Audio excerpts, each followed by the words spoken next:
जय श्री राधे। पुरुषोत्तम मास का 9वां अध्याय। सूत जी कहने लगे कि इसके बाद नारद जी विस्मय युक्त हो मेधावी ऋषि की कन्या का वृतांत पूछने लगे। नारद जी ने पूछा कि हे प्रभु, फिर उस ऋषि कन्या ने वन में क्या किया? क्या किसी ऋषि ने उसके साथ विवाह किया? नारायण कहने लगे कि इस कन्या ने दुख के साथ अपने पिता का स्मरण करते हुए वहां आश्रम में रहकर कुछ काल व्यतीत किया। भाग्यवश एक दिन उस वन में अपनी इच्छा से विचरण करते हुए महाकोप वाले दुर्वासा मुनि आ गए। आश्रम में मुनि को आता देखकर शोक सागर में डूबी हुई उस कुमारी ने उठकर धीरज धारण करके मुनि के चरणों में नमस्कार किया। नमस्कार करके मुनि को अपने आश्रम में लाई। अर्घ पान वन के नाना प्रकार के फलों का आदर करके मुनि का पूजन किया। फिर मुनि कन्या आदर से कहने लगी कि हे मुनि, आपको नमस्कार है। मुझ दुर्भाग्नि के आश्रम में आपका कैसे आना हुआ? आपके आने से मेरे भाग्य का उदय हो गया, अथवा मेरे पिता के पुण्य प्राप्त से मुझको समझाने के लिए आप आए हैं।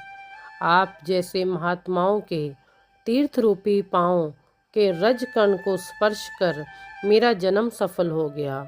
जो आप जैसे महात्माओं का मुझको दर्शन हुआ।